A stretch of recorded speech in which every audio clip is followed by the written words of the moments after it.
This is your ultimate stop for everything sports. The Golden State Media Concepts Sports Podcast. Should I say more? From the NFL, MLB, the NBA to MMA, it's all in here. The Golden State Media Concepts Sports Podcast. Listen now.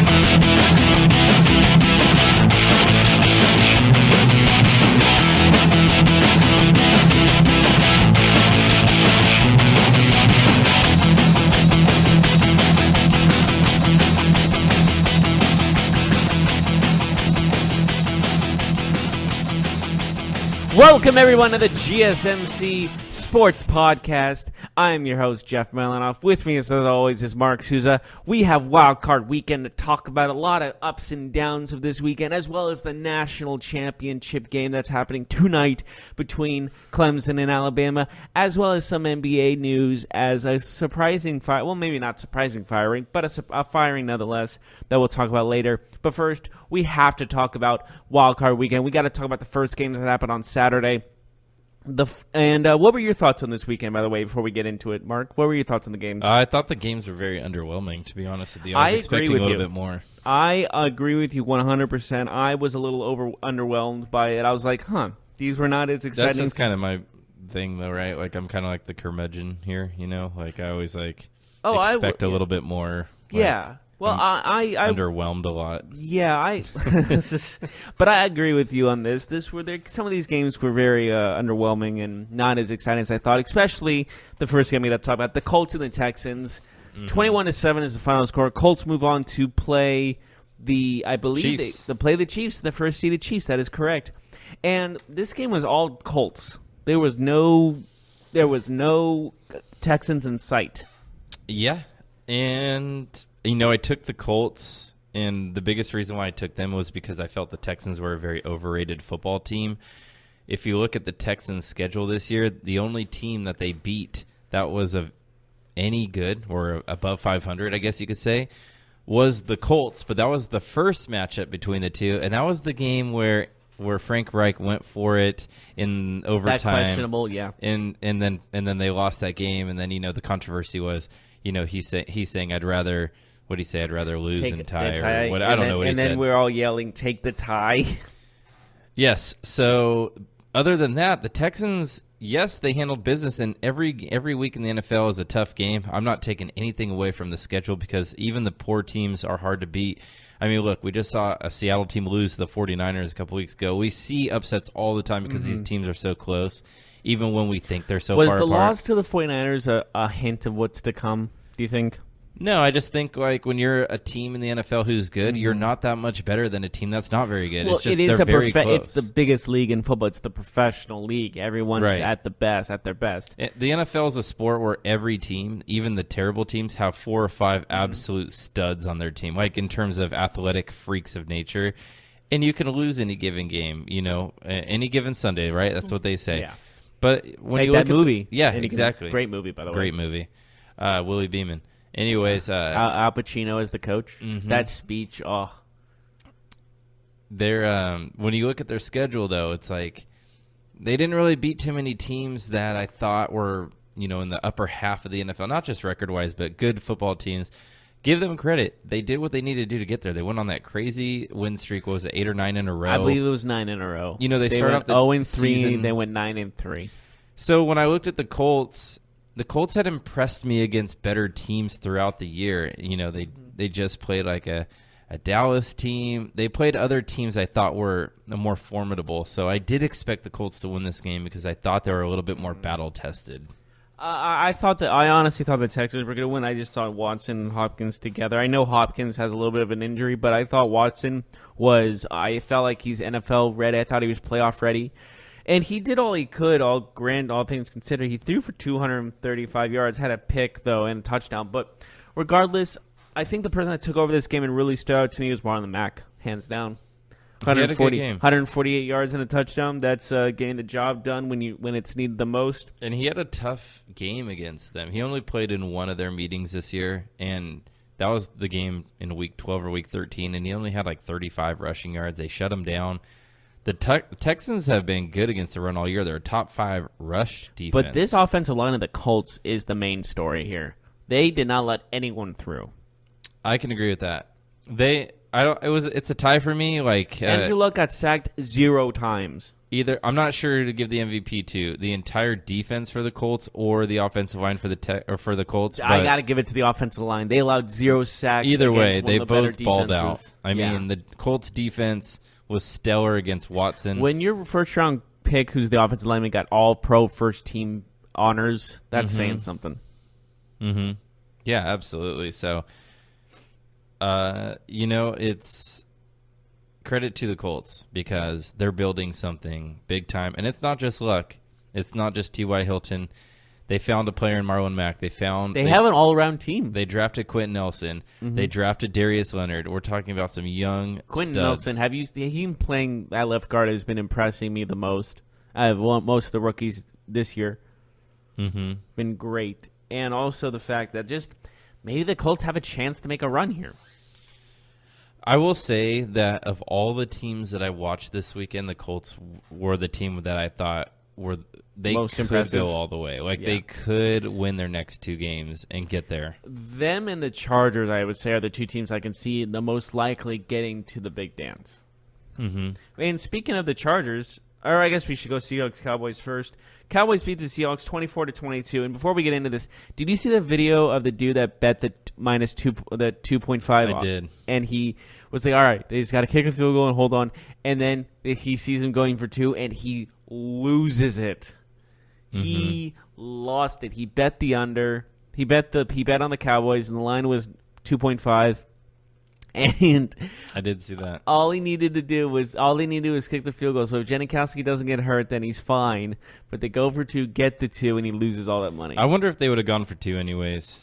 I don't know. Maybe not, but it would have just been a 3-point game. And then, or they go with if they went with the kicker that never kicked a field goal in his life. Yeah, I could see Seattle in that situation, even with a healthy Janikowski going for 2. Sure, it's risky, but you're in the playoffs. Because if you don't make it, then you're down by 4 instead of 3. Sure. I'm a guy that says don't be so conservative. I hate conservative sometimes, but this is one of the things where it's like there's too much risk involved in this. You gotta just if they had Janikowski, you gotta take the field goal. You gotta make it still a 1-score game, regardless of what happens. So, but I understand why they went for 2. Obviously, they had to keep it a 1-score game, and they couldn't do it with a kicker that never kicked on the ground before. He was a Australian football kicker. Mm-hmm. So yeah, that's like drop kicking and all that good stuff. Yeah, I would normally think that Seattle would do something aggressive, like go for 2, maybe when most teams wouldn't. But considering how conservative they were with their play calls, with their offensive philosophy, maybe they wouldn't have, because that's my biggest takeaway of this game was how conservative the play calling was for Seattle, and it was almost maddening to see you have your best player handing off the football. Maddening 18, maddening 19, which one? You have your best player turning around and handing off the football to running backs, and they weren't doing anything running the football. They couldn't do anything at all. They were stuffed at the line most of the time. There was that 128-yard run by Penny, but that was about it. They had 24 carries for 73 yards, and yeah. If you take away the 25-yard carry and the 3 scramble, 28-yard carry and the 3 scrambles by Russell Wilson, I mean, they really had 20 carries for about 40 yards. Russell Wilson, those 3 scrambles got 14 yards. Carson got 20 yards on 13 attempts. So he almost passed Carson based on just 3 scrambles alone. And with all those combined attempts, even Mike Davis got some carries. It's really the crazy baffling. thing is, too, is that Russell Wilson was really good throwing the football. 8.6. Lockett had a great catch earlier in the game. We're talking about an 8.6 average throwing the football, 18 to 27. You got sacked 1 time. How are you not throwing the football more? His quarterback rating was over 100. I mean, come on. And we saw a Cowboys team that was very happy tackling running backs at the line of scrimmage all night long. So who's at fault here for those play calls? You playing the head coach? The offensive coordinator is Brian Schottenheimer, and he's known as being conservative, and he's known for being a guy who doesn't abandon the run game, which is fine. You want to establish a run, I get it. But if it's not working, you can't establish a run if it doesn't work. That's what, like, just because you turn around and you hand the ball off and you get 0 yards and you do it 5 or 6 times in a row doesn't mean you're establishing the run. It just means that you're not playing to your strengths. Absolutely. And honestly, I can see him losing his job over this. Definitely.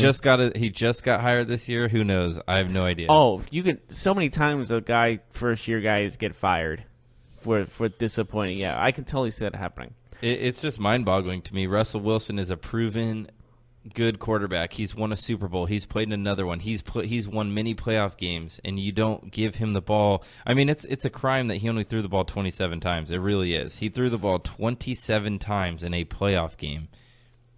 It should be 37 times. I mean, You don't got to do it every play. Who are you paying money to? Who's the guy on your team you're paying $30 million a year to? It's Russell Wilson. $30 million a year, my lord. It's not Chris Carson. It's not that offensive line that's bad. The Seahawks offensive line isn't good.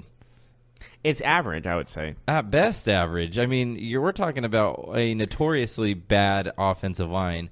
I've seen worse in this season, to be honest. Sure, with you. there's worse, but there's not too many worse. I mean, They are in the bottom half for sure.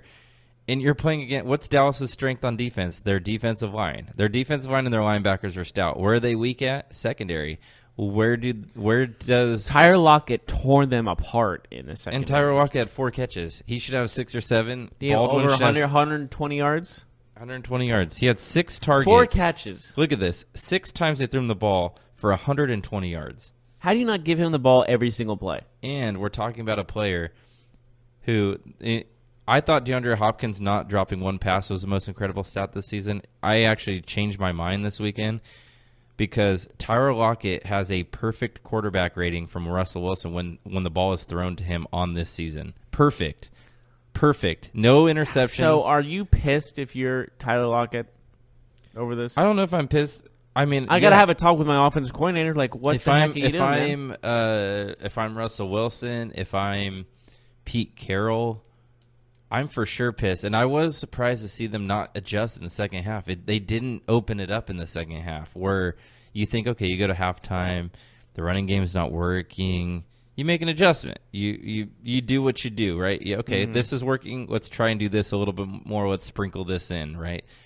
I saw the same thing. They came out in the second half. I think they ran 6 of their first 7 plays, and they punted twice. And it's like, oh, my goodness. Like, I don't care. Don't even let Russell Wilson audible to a run. Like, because I know some people would be like, well, the quarterback can change the play, whatever. We don't really know who's changing the plays and whatnot. But and I think people forget, he has a headset in his helmet who people are yelling in his ear, telling him what to do. And that doesn't help either. So, yeah, I mean, look, Seattle had 233 yards passing. They had 73 yards rushing. Yet they ran the ball almost the same number of times they threw the ball. And they only threw the ball more at the end of the game because they were trying to come back. Yeah, I get doing this throughout the season, preserving the quarterback, running the ball, not letting him take hit after hit. It's the playoffs, no preservation. It's the playoffs, exactly. Let it loose. You got here. You can't preserve when there's no tomorrow. Exactly. You got here. Now, play the game without regard. Play the game to your strengths. This shows me that the Seahawks making the playoffs was honestly a fluke to me. I mean, they're a good team. They just had a terrible game plan. I think they just got lucky with how poor other teams played in the NFC. I don't know. The NFC was tough. I honestly was. I didn't see them getting past in the wild card round when I saw these matchups. But honestly, this proved to me that there's something wrong with the Seahawks, and they might be in a. I wouldn't go that far.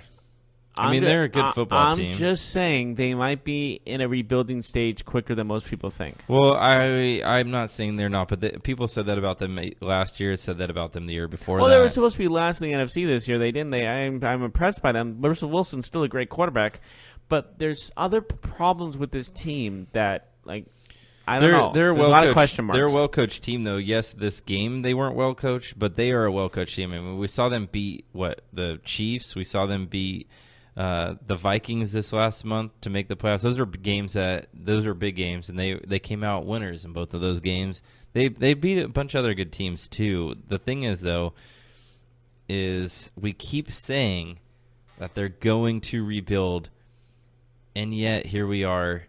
Look who they did it with this year. Maybe instead that defense was really had some unknown players. They had no Earl Thomas for most of the year. Richard Sherman left. Cam Chancellor retired. Earl Thomas gave them the finger. Michael Bennett left, and they still are one of the top defenses in the league. But I'm not saying the defense is bad. I'm saying maybe a rebuild, you got to cut that offensive line in pieces and make a new one. I mean, the offensive line has been terrible for about 5 years. I think the Seahawks fans will be the first ones to tell you. That's why they traded for the tackle last year. What's his name? Dwayne. What's his name? I'm from the Texans. I know who you're talking about. I don't remember his last name to save my life. And the fact is that they've missed on a lot of draft picks at line. Dwayne Brown is his name. Dwayne Brown, that's right. They've missed a lot on their higher picks for linemen, and that's been a problem for them. It's been a struggle for them. But, I mean, other than that, you got to like what they're doing going forward. I kind of feel like they already rebuilt on the fly. They still have young receivers. Baldwin's getting up there in age, but Lockett's still very young. They have Russell Wilson, who's still young. I mean, which is crazy because he's been in a lot of games, but he's still younger than a lot of quarterbacks, but he hasn't. I don't think he's reached 30 yet, has he? His rookie year was 2011, I believe, right? So he's got to be close. 28, 29. 28, 29. That sounds about right. Should we take the Cowboys, though? I mean, we got to talk about them. Yeah, of course. I mean, obviously, Ezekiel Elliott, I mean, first and foremost, that's where it starts and ends with the Cowboys, right? If Ezekiel Elliott has a bad game, they probably lose. They will live and die off Ezekiel Elliott for sure. I thought the Cowboys played well on offense. I thought Dak Prescott was okay. I think he was good enough. He will need to be better than good enough next week, but I thought he was good enough to win. Cowboys defense I thought was fine. They were great against the run. They can be exploited against the pass. That was another thing, too, why the Seahawks didn't throw the ball. Because the Cowboys can be beat through the air. They're just super good against the run. But it was kind of easy for them. And what you do to stop that is not go on the run. And what they do, they kept running the football. It was interesting that pretty aggravating. Got hurt for the Seahawks. If he makes that kick, maybe the game is a little bit different, but credit to the Cowboys. They came out in the second half, and they really took the game by the horns, and then, it was hard for Seattle to come back. Yeah, absolutely. And, of course, we're going to see the Cowboys in the next round, in the divisional round. Do you see them getting past the Rams? I'm not sure, but I think that their chances of moving on in the next round went up incredibly when they were told they were going to be playing the Rams and not the Saints. When the Eagles won, that really changed things for the Cowboys, in my opinion. Oh, yeah, 100%. And kind of foreshadowing what we'll be talking about in the next segment. We should take a break and go on to the next Sunday's games. But first, I think Mark has something to tell us. Yes. What would it look like if we all, I don't know, just listen more? Listening to audiobooks inspires us, motivates us, and brings us closer. And there's no better place to listen than with Audible. Get your first audiobook free, along with 2 selected Audible original titles and exclusive fitness programs when you start a 30-day trial. So take the time to listen on Audible. Visit audible.com/GSMCbook or get your phone out and text the code GSMCbook to 500-500 to get started today on that free 30-day trial.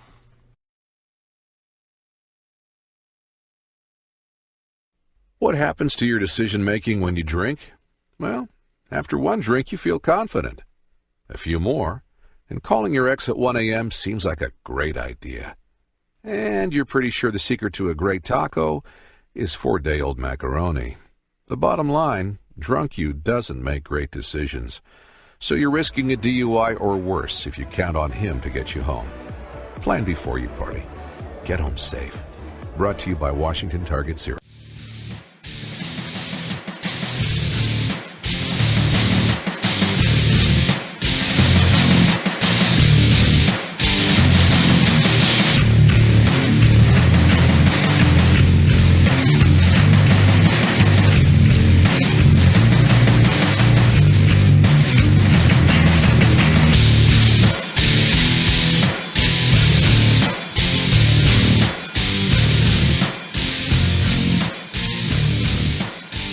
Welcome back, everyone, to the GSMC Sports Podcast. We finished talking about Saturday's wildcard games. Now let's go on to Sunday's wildcard games. The first game that happened was the morning between the Ravens and the Chargers. The Chargers held on from a Ravens comeback to win this game 23-17.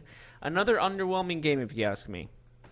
Yes, I agree with that. Again, I will go back to what I thought was another poor offensive game plan by a team, and that was obviously the Ravens. You know, they had 8 passing attempts going into the fourth quarter yesterday in a game they were losing. Now, I understand they have a rookie quarterback, and he's really good with his legs. But the Chargers showed early on in that game that they were prepared to stop the run, and the Ravens never adjusted. They never did anything. I don't know if you noticed, but the Chargers had 6 and 7 defensive backs on the field the entire football game. They didn't use a middle linebacker, except for, I think, 1 or 2 short yardage plays. They put a middle linebacker in the game. But other than that, they had 6 or 7 DBs on the field for, I think, 60 snaps of that game, which is unheard of in the NFL. And they showed early on that they were going to funnel everything to the middle in terms of run. They weren't going to let Jackson or any of the running backs get outside. They were going to have every run play go right up the middle. And it wasn't working for the Ravens. They go into halftime, and what do they do in the second half? They do the same thing. So, again, for me, maybe it sounds like I'm being negative on this Monday morning, but what are these coaches, what were they doing yesterday? And there's nothing to say but the negatives because there was a lot of them. Yeah, I mean, my dad's like, why are you being so negative about these games? I'm like, what positives can you see in this? There were some positives, but the fact of the matter is the Ravens waited until the middle of the fourth quarter to let it loose. When the game was already over, then they decide we're going to try and win this game. We're going to try and open up the offense and let our quarterback throw the football. And it's funny because I'm sitting there watching the game, and friends of mine are saying, put in Flacco. They need to put in Flacco. It's like, no, you're not kidding. No, you're I mean, kidding. Even the commentators were talking about putting in Flacco. I was laughing about that. That was ridiculous. That's a ridiculous And I'm concept. sitting here thinking, why would you put in Flacco if you're not trying to throw the ball with your current quarterback?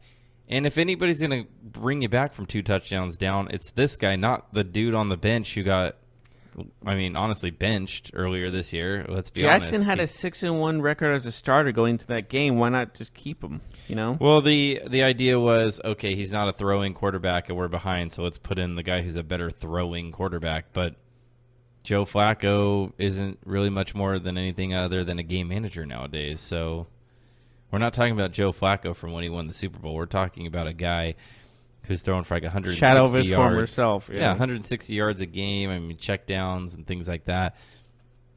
Not what you're looking for when you're behind. You're looking for, obviously, some more firepower. You're trying to score points. You're trying to come back and win the football game. What about the Chargers, though? Great defensive game plan. First and foremost, got to tip your cap to Gus Bradley, the defensive coordinator. That team was well prepared. But the Chargers offense, not very good. They were lucky, though. They were lucky that they played a team that couldn't get out of their own way on the other side of the ball. But I think that offense will have to do much better next week against the New England Patriots. What do you think? Absolutely. But I do have to say that this is not the same Patriots team we've seen in the past. This team actually is kind of struggling, to be honest with you. And you can say this may be the weakest Patriots team we've had in a long time. So the Chargers may have the work cut out for them, but they need to improve a lot in order to beat the Patriots still. Absolutely. Yeah, there's still a lot of work to be done. Melvin Gordon's had that little bit of an injury, a little bit of a scare. for fans. And I say he's still going to be a little bit questionable going into the next game.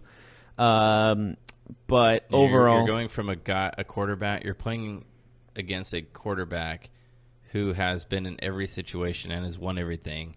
The week before, this was Lamar Jackson's first ever playoff game. He's only started NFL games 7 times.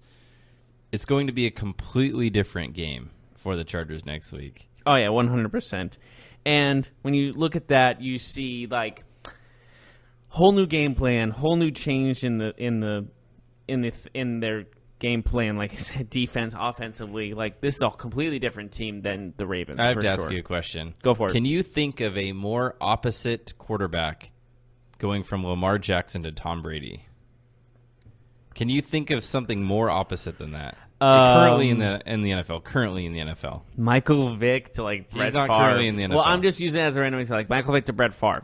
But currently in the NFL, a rookie quarterback with little to none experience who runs a ton but doesn't throw, to Tom Brady, who doesn't run at all, throws a ton, has won and been in a million Super Bowls, it seems like, and a million playoff games. Jeez. There's really no comparison. It's actually the opposite. I'm thinking like maybe Baker Mayfield to Drew Brees type of thing. I even think they're closer, though, because at least they're like similar size. Maybe Deshaun Watson to Drew Brees. Even still, I'm thinking of any possible situation. I'm thinking Drew Brees is the Chargers the guy. defense is going to completely change their game plan. For whatever they did against Lamar Jackson will be completely different this weekend because Tom Brady and that offense is not nearly the same style, the same skills and attributes coming from them as the Ravens quarterback and that offense have. So for the Chargers, I'm not sure about you. What do you think about this? When I watched the game, at the end of the game, even though the Chargers won, and I thought they were very convincing in the way they won. Sure, it got a little bit, I guess, interesting at the end, but I never really thought the Chargers were going to lose that game. Okay. I still left I that didn't game, think so even with a good win, like a good performance and a mostly comfortable win. I didn't leave that game thinking, man, I actually think that they have a better chance of winning the Super Bowl than I did a week before.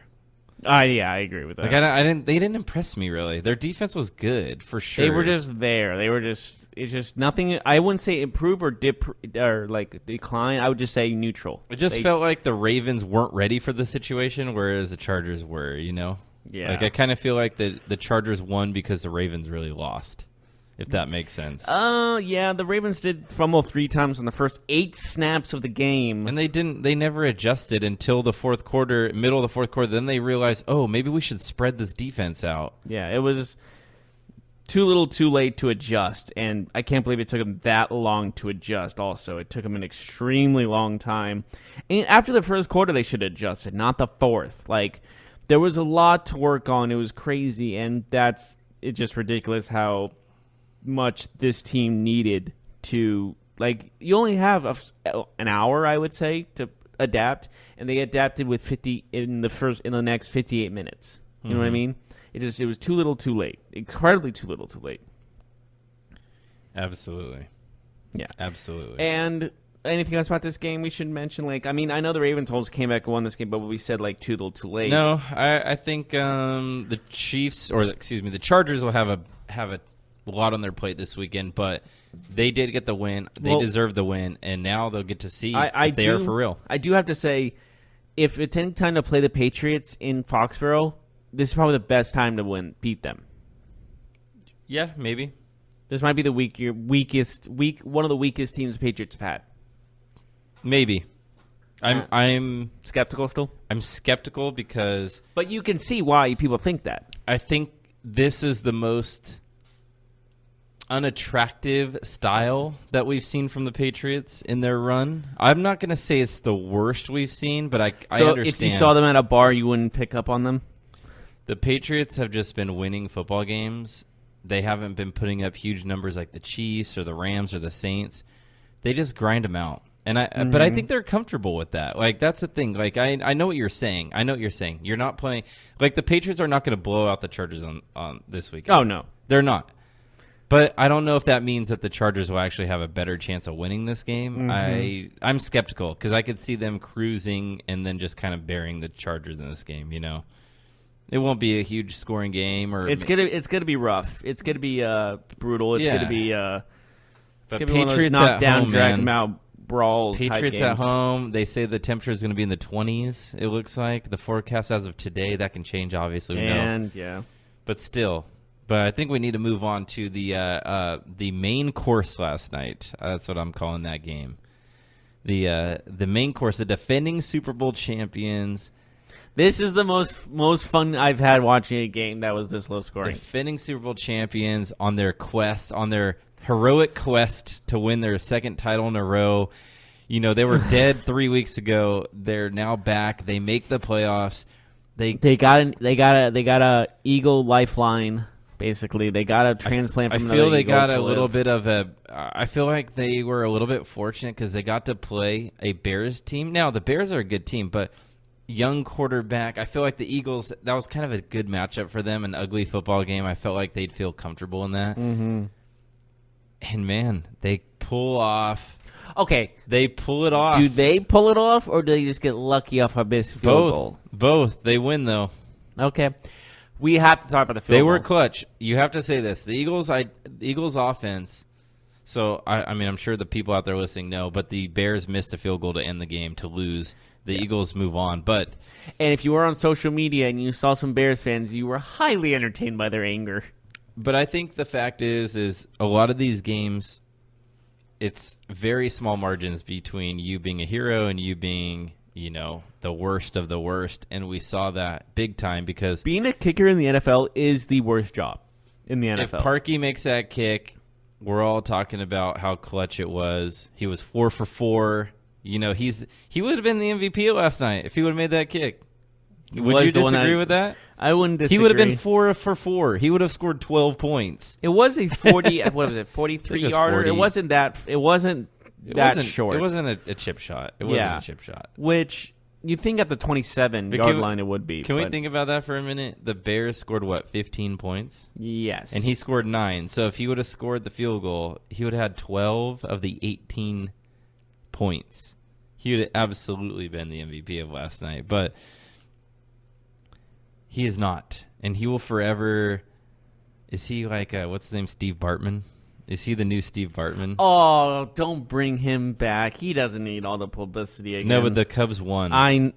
The Cubs won, so no one cares anymore. I know, but his family still does. I know. Remember, they were supposed to make amends with him, and he said, "No, I don't want to be." I don't think he's been out of his house since 2003. But is Cody Parkey the new Steve Bartman? I think that was way worse because the Bears have won a championship in the last 100 years. You see Cody Parkey get booed off the field. Yeah, I felt bad for that. That's not fair. Terrible That's not scene. fair. But you cannot. As a fan of football and of a team, I understand the frustration. But cursing the kid. There's no reason for that. I understand your frustration, Chicago Bears fans, but I got to give him credit. He's already feeling bad enough. You don't need to add fuel to the fire. I have to give him credit. The dude sat there in front of his locker and answered every question that was given to him. He took it in the chops. I got to respect that, too. He could have easily just said, I don't want to talk about it. The players backed him up, too, which was nice. They did. And they should because – let's be honest. We're sports fans, and people like us who talk about sports every day, we latch on to narratives, right? We say, oh, the kicker screwed up, but because it's easy to talk about. He's the scapegoat. Yeah, he's the scapegoat. That's the story. But if we're being honest, the Bears lost that football game, in total. Yeah. They made multiple mistakes. It's a team effort when you lose a game. Their offense was pretty bad for most of the night, right? Mm-hmm. Wouldn't you agree with that? Yeah. They couldn't score. There was a lot to be desired. They had one touchdown. They kept getting stopped when they got inside Eagles territory. And, hey. It was a team effort to lose that game. The Eagles do what the Eagles do, For sure. It sounds funny to say that the Eagles do what the Eagles do, and that's just grind them out. It's winning by any means necessary in the playoffs, and that's how they won that game, for sure. Nick Foles wasn't particularly great, but he was great on that last drive. Yeah, he made that pass to Golden Tate for the touchdown, but at the first half, he threw that brutal interception one of two. It was a terrible throw. But you know the one I'm talking about, maybe. yeah, at the end of the half. Yeah, it was.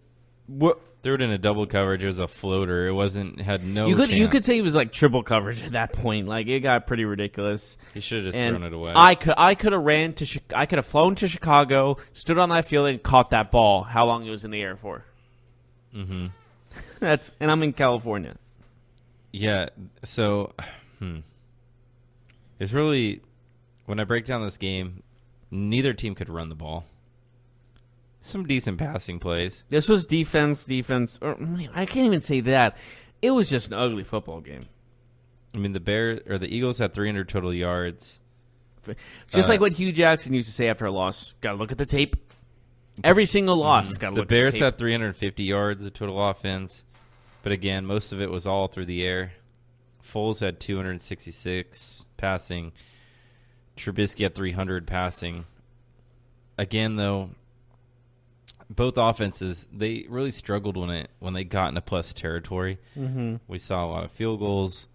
And ultimately, I mean, we'll remember this game for Cody Parkey missing. But I thought Nick Foles was okay. He was really good on that last drive.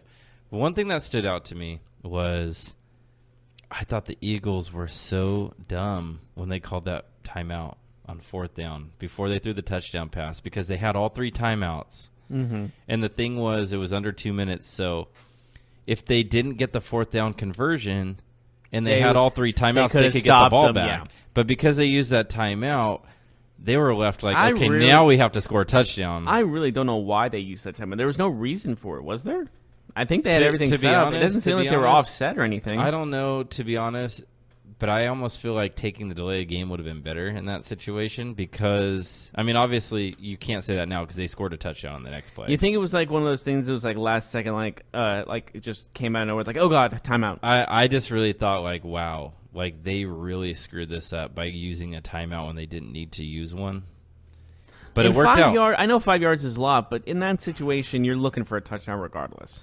For sure. For sure. I know it's hard, if you're not in this situation. I don't know if there's a miscommunication. I don't know what happened. We don't know what happened. But the fact is, logically speaking, having three timeouts there in case you do not get the first down or the touchdown, in that situation, the touchdown, you have to give yourself a chance to get the ball back, and they didn't give themselves a chance. But ultimately, they didn't need to because Golden Tate scores a touchdown, and the Eagles just do Eagles things, and they win. Oh, we have to talk about the catch, no catch. Oh my, yeah. What did he rule it? They said because there was not a clear recovery that it was an incomplete pass, which I don't understand that at all. It was a fumble, but since no clear recovery, it was not a complete pass. That makes no sense. You just say it was no clear recovery. Can you replay? It should be. The player should just be down, right? Like the player should just be down where the ball ended. Wait, yeah. If it's a fumble, then that's not an incomplete pass. The ball should stop where the ball landed. It's like, and I understand the no clear recovery because no one was around the ball. And whatsoever. The referee picked it up. They should have just tackled the first down. God, can that XFL? I know you're coming in like 2020. Please make that a thing where if the ref picks up the ball inadvertently, just tackle his ass. You know what's funny is that the NFL all these obscure rules seem to come out in like the worst times for them, right? Like, remember the Steelers catch on Monday Night Football last year where Jesse James is rolling into the end zone and then they called incomplete? You mean where his hand rolled? And then the Des Bryant catch a couple years ago in the playoffs. People are still upset about that one. Yeah, like all these things, the tuck rule, like all these things happen, and like the NFL couldn't be worse with their timing. Like when these things come to light. Was this as crucial as those ones? It wasn't. But it just highlights the fact that what the hell is wrong with? It's not the refs though. It's actually not the refs. It's the rules. Like the ref got it right. The referee actually got it right by the rule, and it's like we always. But the rule made zero sense. Exactly. Why does a fumble turn into an incompletion when there's no clear recovery? Like you said, it should be as where the ball died. That's where the play should end. It's like like the ball goes out of bounds there. Boom. It's like it still happened. So where would it be at? Like it was at the goal line, wasn't it? Where he fumbled, I think it was like inside the 10, but it was probably like at the 6, maybe. That's a game change. Yeah, it was like a 30-yard pass play. Yeah, but it was still like how they called it was weird. How the rules are weird. Refs are weird. They look weird. The NFL just gets these plays wrong. Although, you know, we have to talk about that other and play. Yet Goodell thinks the biggest problem is like touchdown celebration. I'm not saying that this would have changed the outcome of the game, but we got to talk about the Melvin Gordon fumble because I'm pretty sure he fumbled at the goal line where the Ravens returned it for a touchdown. Oh, you mean back this morning's games? Yeah, the Ravens Chargers. You remember Melvin Gordon's diving for the end zone? Yeah. And the Ravens returned it for a touchdown, but they ruled it that he was down. Yeah, I know they couldn't change the call because it wasn't clear that he was fumbling the football before he was down, but I'm pretty darn sure he was still on his feet. Yeah. That ball was moving. He got a little lucky there. It could have changed the. It would have changed the entire whatever game. they called on the field was going to stand type plays. You know? Indisputable evidence. Yeah, because it was never going to be clear. But anyways. It did kind of look like he was losing the football. Yeah, absolutely. But it was so close. It was too close to call. Yeah, absolutely. In the ref's defense, it was too close to call.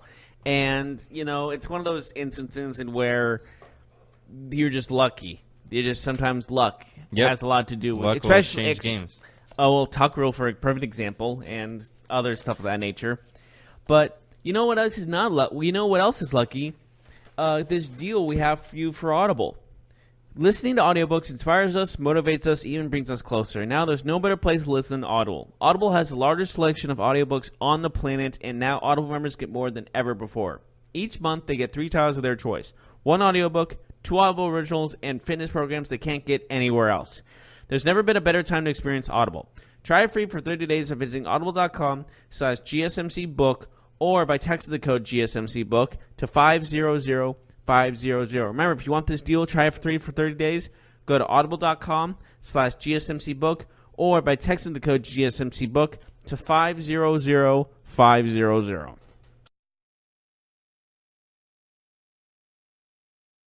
What happens to your decision-making when you drink? Well, after one drink, you feel confident. A few more, and calling your ex at 1 a.m. seems like a great idea. And you're pretty sure the secret to a great taco is 4-day-old macaroni. The bottom line, drunk you doesn't make great decisions.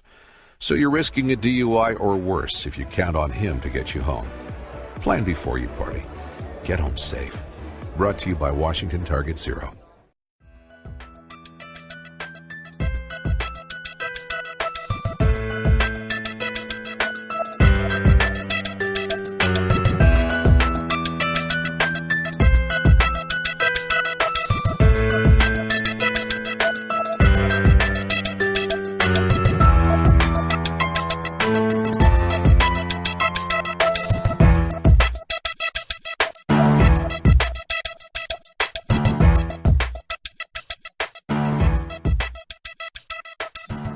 Welcome back, everyone, to the GSMC Sports Podcast. We just finished talking about the wild card games that happened this weekend.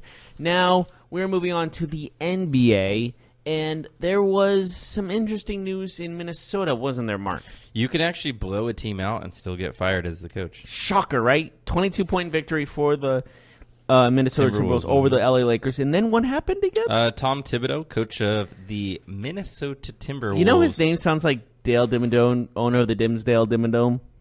Fairly Odd Parents reference. Never mind. It was a cartoon back when I was a kid. People will get it. That's my age. Who? If you get it, my age. Tweet at Jeff Malinoff. Dom Dimmadome, owner of the Dimsdale Dimmadome. That's the joke. Oh. Pretty sure it's Dom Dimmadome or Dale Dimmadome. I'll take your word for it. But what I won't take your word for is, well, I haven't even got your thoughts. What do you think about the firing, first and foremost? Tom Thibodeau has been released of his duties, not just coach. He was president. It was Doug Dimmadome. Anyways. Thibodeau was president and head coach of the Minnesota So Timberwolves. I didn't expect someone that has that kind of job can get fired, to be completely honest with you. But he did. He got fired in his office, and he was confused as everybody else was when he heard about the firing. The guy just walked in and says, "You're fired," and he goes, "What?" That's too. You remember when Tom Thibodeau was like the big name coaching candidate, assistant coach for the Celtics, and everybody was like, man, we got to get this guy. This is the guy. Well, okay, can I say something that should have been his death note? Sure. When he rejected multiple first-round selection choice from the Rockets instead of trading Jimmy Butler to pennies on the dollar to Philadelphia. I'm sorry. That might be true. That should have been when he got fired. That might be true, but if you're him, if you're him, looking back, he had to take that trade and not the one that Houston offered because he wasn't going to have a job in a year if he took the other one, right? I disagree. If he had 5 or 4 first-round picks like they were right, offering, but they would have lost more games and he still would have got fired is what I'm saying. Having that many first-round picks might have changed some things. I'm not saying he made the right move for the franchise, but didn't he make the better move for himself? Because he kind of gave himself a chance to win some games, If he made the right move for the right? franchise, wouldn't he get the benefit of the doubt and maybe even get one more extra year? I mean, we don't know that. We don't know what their prerogative was. We don't know if they were already thinking about firing him no matter what, you know? But at least you give yourself a chance if you're winning games, and they've been okay since the trade, right? Yeah, they've I mean they're 19 and 21. Yeah, they're 19 and 21. They're in a tough Western Conference. I mean, I don't know. Do you think they're 5-5 in their last 10? He was going to get fired regardless? I mean, if it was make the playoffs or get fired, I feel like he was going to get fired. Okay. Know? But this is now 2 jobs where he's been fired, and then both places, Chicago and in Minnesota, they say that the players don't really like playing for him. So that's kind of a double. That's 2 in a row, 2 places where maybe he didn't get the best out of his players and got the most out of them due to whatever, rift there is there. Yeah, but I don't know. I think it was kind of a long time coming because he was making pretty questionable decisions throughout the season. And he was making trying to bring the Bulls to Minnesota. Remember the Timber Bulls or whatever they were called in the offseason? Getting Derrick Rose was good. Well, it's worked out, but who else did they try to get? They've been trying to get a bunch of other players that were on the Bulls that are way out of their prime. So there's a lot I don't agree with. They got Taj Gibson. Yeah. Yeah, he's a Bulls player. The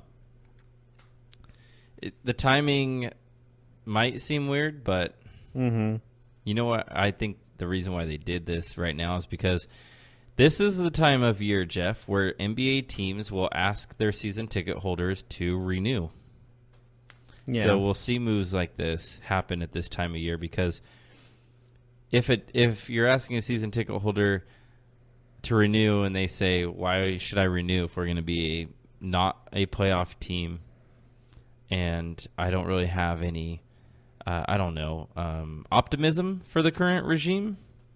Optimism is a strong word in a sense. No, that's what I'm saying. You ask a season ticket holder, that's why would somebody want to re-sign as a season ticket holder without any optimism? Yeah, I'm not renewing my season tickets. You know what's interesting? Did you see who they hired? It's Ryan Saunders. That's right. And they are also eyeing Chauncey Billups as a candidate for their GM or head coaching role. I find it interesting, though, that Ryan Saunders is their new head coach. We're talking about a 32. Interim. Don't forget interim. Right. I'm willing to bet a decent amount that he ends up being their coach for good. Well, they are eyeing Chauncey Billups, which I think he will be the general manager if they are. We've also seen that Fred Hoiberg is a candidate to be their head coach. There's 15 different candidates. It would be funny if Hoiberg is their next head coach because that would be twice in a row that he followed Thibodeau. Okay, let me ask you this. Should they take their time with this and just have an interim coach throughout the rest of the season? I think they should definitely keep an interim coach for the rest of the season. Absolutely. You know why? Mm-hmm. Because Flip Saunders is like a god in Minnesota. Flip Saunders is the best coach they've ever had. Okay. He's very, very respected in Minnesota. And his son comes in. His son, obviously the name, Saunders. That will get some fans excited. Fans who love the team will be excited. It's kind of like 49ers fans when Kyle Shanahan took the job. Mike Shanahan was a coach for the 49ers, a important, successful coach for the 49ers. Not their head coach, but a coach for the 49ers. So when Shanahan, quote-unquote, came home because he grew up on the sidelines in San Francisco, fans really liked that, right? Because it totally connected. It was one of them, right? And that's everyone's dream, right? To be the fan of your hometown team and being the coach or the owner or whatever. That is the dream. So that's perfect. Ryan Saunders grew up on the sidelines with his dad coaching the team. He's going to be well liked. The fans are going to love him. And you know what, Jeff? Players don't like playing for Thibodeau. So now what's going to happen? All these players are going to be happy, and they're going to play well. They're going to win some games. Watch. There will be a bump. I guarantee you there will be a bump in their performance. You'll see them win a couple games that maybe they shouldn't win. Maybe they'll beat the Warriors the next time they play. You know what I mean? Like, it'll be just because of the change. Look at the Browns when they fired Hugh Jackson. Is Greg Williams the greatest coach ever, or do you think the Browns just actually were happy playing for somebody else, anybody else? I think that I'll take the latter on that one. Like, we could have been the coach and the Browns would have won more games, right? I could have been the coach, you could have been the coach. They would have won because we would have just said, you guys should we just just co-coach this and handle it? We would have just said, hey, Baker, call your own plays. I'll stay out of the way. And then the players would have rallied behind it for at least a couple games. I would definitely be like, I'm not going to look at the tape. I'm just going to let my team run. Just do everything the opposite of Hugh Jackson. He looks at the tape. I won't look at the tape. So we're going to see a bump, I guarantee you, in their performance. And that's why I think, Jeff, that Ryan Saunders has a really good chance of being their coach long-term because he's a young coach. This is kind of like a thing right now in sports, right? Sean McVay, Brad Stevens, young coach. Young coach is kind of like a thing now. Like, we want to get the next young, bright mind, right? Yeah, you got to get the future. But Ryan Saunders has the pedigree, even though this is his first head coaching job, he has the pedigree of being in a family of the greatest coach in Timberwolves history. So, like, people will give him a pass on his inexperience, right? They'll say, well, he knows because his dad was the coach. His dad gave him the tools that he needed to be a coach one day. So we'll see. We'll see what happens, though. I'm actually excited to see what the Timberwolves do with their new young Ryan Saunders as their head coach. Yeah, we will see. There is a lot of debate about this, and obviously it's one of those things where you got to think about it. But will they continue this coach and have him the rest of the season? Who knows? I think they will, but yeah, we'll find out. Like then when it's interim in the title, nothing's written. Sure. Down. Obviously, this is written in. They don't have any reason to. This is written in putty. Like, I think even if Hoiberg is their next guy, they don't have any reason to get Hoiberg right now, right? Like, he's not going anywhere. So just carry on and see what happens. You're not fighting for a head coach right now, But again, you're right. What they should do is take their time and look for a coach that undoubtedly can be their future. Maybe look at younger assistant coaches and all that good stuff. But will they do that? That is yet to be determined. All right. So we should take a break, and we should come back and talk about that Natty. Natalie? Natty. Oh, Natty. Yes, I know a Natty. The Natty. Bama Clemson Natty. Yes, Natty's pretty cute. Anyways, we'll get right back right after this. Are you looking for help for your fantasy football team? Check out the GSMC Fantasy Football Podcast. Get today's best advice on who to start, who to sit, even who you should draft. From sleeper picks to red-hot lineups, they got it all covered for you. That's gsmcpodcast.com/fantasy-football-podcast. We'll cover traditional leagues, dynasty, PPR, even IDP leagues. When you need fantasy help, there's just one show to hit up. Don't forget to like them on Facebook and follow them on Twitter. Visit gsmcpodcast.com for more info.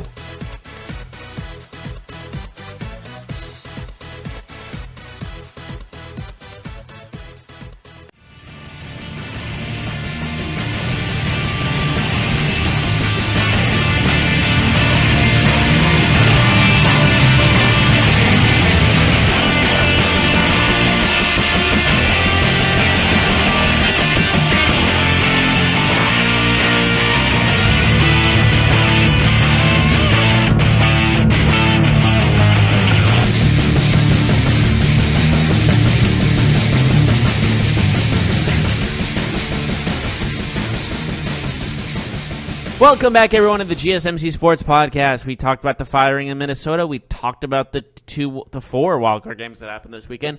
Now, we're moving on to the Natty, the national championship game. Clemson and Alabama for the third time. The granddaddy of them all. That's the Rose Bowl. Oh. But wouldn't this one be the granddaddy of them all? Well, no, granddaddy is like the oldest one. You know, the granddaddy of them all is the grandfather. The Rose Bowl is the grandfather. This Sure. one will be the grandest stage of them all. We have 2 undefeated teams, 14-0 Clemson, 14-0 Alabama. Alabama is a 5.5-point favorite, and they will be playing in Santa Clara at Levi Stadium, where that is already controversial in itself. I guess there's still a lot of tickets available for cheaper than they are normally available for. Mm-hmm. So what's Yes. your overall impression of this game? What do you think about not just the game, but I what about the feel like, location? I feel like I'm having deja vu because I've already seen this. What do you think about them playing this game in Santa Clara? Do you think it takes away from... No, I don't think it's the destination that matters. I think it's just the two teams. That's all it should. That's all it should matter. At least it should not matter about the destination, unless it's like at a high school stadium. They'd be like, "Oh, maybe that's not the best idea to place it." Did you see that interview with Saban and Dabo? No, I did not. What are you? They were talking about? interviewed, I think, on ESPN yesterday. They were together. They're at the same That's time. awkward. No, it was cool. It was fun because they're friends. They're like lifelong friends. You know, they grew up like a few miles apart. Huh? I did not know this. It's always entertaining to me because they grew up in basically the same county, but they have different accents. Like Dabo sounds very Southern, whereas Saban does not. does not. Well, but he's been outside of the South for a long period of time before he came back. Still, I mean, the most if Southern. you heard Nick Saban talk, you wouldn't think that he was from the South, right? Yeah, but in his later ages, he's not been in the South. The most Southern he's been is Miami, and that's not very a Southern area. But Dabo definitely sounds like he's from the South. And, He sounds like he's straight out of Alabama for sure. And when he says the way that he says things, like his cliches and his metaphors are very Southern. They're hilarious. He is a super entertaining coach, in my opinion. Oh yeah, I agree. But with that. regardless, who do you think wins this game? Alabama's a 5.5-point favorite. They're the odds-on favorite. They've been the favorite. They've been the favorite the whole year. Will they go ahead and win this game? Or will they be upset by Clemson? Well, if the Clemson does win, would you actually consider it an upset? I mean, sure. Like, is it Alabama's, like, whoa, an upset? When Or is it Alabama like, oh. loses, it's always an upset until something drastically changes. Like, I think an upset is more like a team that has no chance of winning. Clemson has a good chance of winning here. Yeah, 5.5-point favorite, though, is decent. It's not I like think they're it's just a because huge of underdog. it's Alabama's reputation that's 5.5 Exactly. point favorites. It's not And their the depth. team. Yeah, Their depth is really good. and their offensive line is the best in the in the entire country. So, what do you see happening, and what score do you see? I gotta stick with Alabama. I picked Alabama to win it at the beginning, and I say they're gonna win it now. I'm gonna say 32-21. Give me Alabama. 32-20, 21 or 31? 31. Sorry, did I say 32? I'm at 32. Sorry, what do you think the score is? 31-21 Alabama. 31-21, I okay. did not mean to say 32. I apologize. 31-21 Alabama. So you like them to win by 10 points? Yeah. Okay. But it's going to be one of those things where they're up by 7, then they're going to hit a field goal to seal it type of thing. So there's a bet for tonight's game that I'm very interested in making. What's the bet? The over-under on the first half. The over-under first half is 40 points. I think the under hits. In the first half? The total for the first half between the two teams.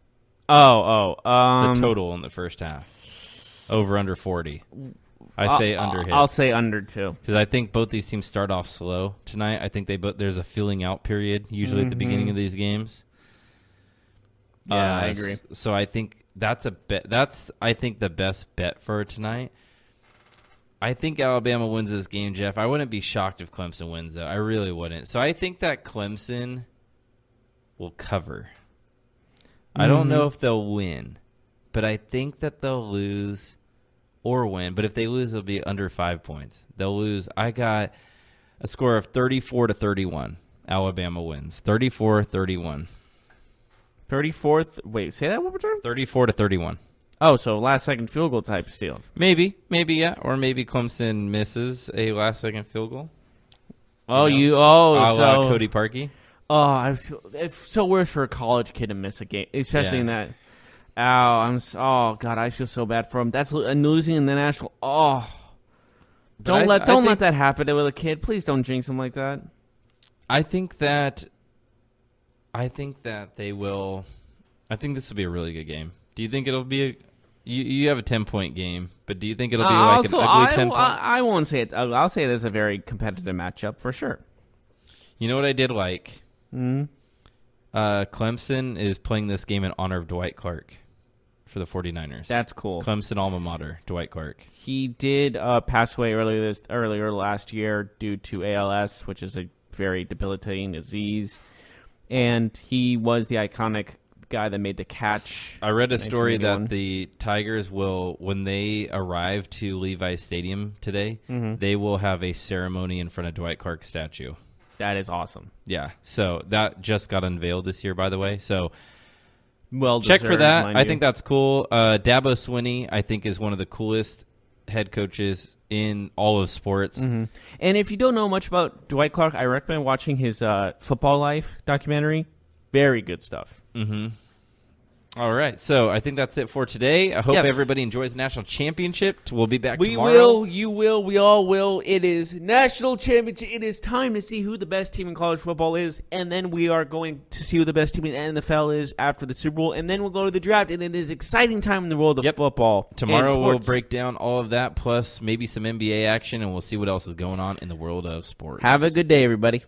You've been listening to the Golden State Media Concepts Sports Podcast, part of the Golden State Media Concepts Podcast Network. You can find this show and others like it at www.gsmcpodcast.com. Download our podcast on iTunes, Stitcher, SoundCloud, and Google Play. Just type in GSMC to find all the shows from the Golden State Media Concepts Podcast Network, from movies to music, from sports to entertainment, and even weird news. You can also follow us on Twitter and on Facebook. Thank you, and we hope you have enjoyed today's program.